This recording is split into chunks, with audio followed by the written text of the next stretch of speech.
తులసి మొక్క ఎంత పవిత్రమైనదండి, అంతే శక్తివంతమైనది కూడా కదా! మరి మనం తులసి మొక్కకి నీళ్లు సమర్పించేటప్పుడు పఠించవలసిన అతి శక్తివంతమైన శ్లోకం ఏంటో తెలుసా?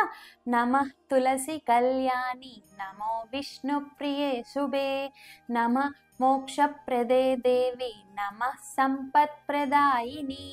మరి ఈ శ్లోకం మనం తులసి మాతకి నీళ్లు సమర్పించేటప్పుడు కనుక పఠించినట్లయితే అమ్మవారు మనకి సంపద, ఆయుష్షు, ఆరోగ్యం, ఐశ్వర్యం మరియు మోక్షాన్ని కూడా ప్రసాదిస్తారంట. విష్ణుమూర్తికి ప్రీతికరమైన తులసి మొక్కని ఈ శ్లోకంతో పఠిస్తే ఆయన అనుగ్రహం కూడా లభిస్తుందంటారు మన పెద్దలు. మరి ఇంకెందుకు ఆలస్యం, నెక్స్ట్ టైం మీరు కనుక తులసి చెట్టుకి నీళ్లు సమర్పించేటప్పుడు మాత్రం ఈ శ్లోకం పఠించడం అస్సలు మర్చిపోకండి. నచ్చిందా? అయితే ఒక లైక్ ఇచ్చేసి మీ ఫ్రెండ్స్ అండ్ ఫ్యామిలీ మెంబర్స్కి షేర్ చేయండి. ఇలాంటి మరిన్ని వీడియోస్ కోసం మా నామస్మరణ ఛానల్ని సబ్స్క్రైబ్ చేసుకోండి.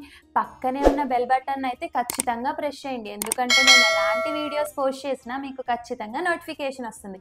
మరి ఇలాంటి మరో అద్భుతమైన శ్లోకంతో మీ ముందుకు వస్తాం. అంతవరకు సర్వే జనాత్ సుఖినో భవంతు.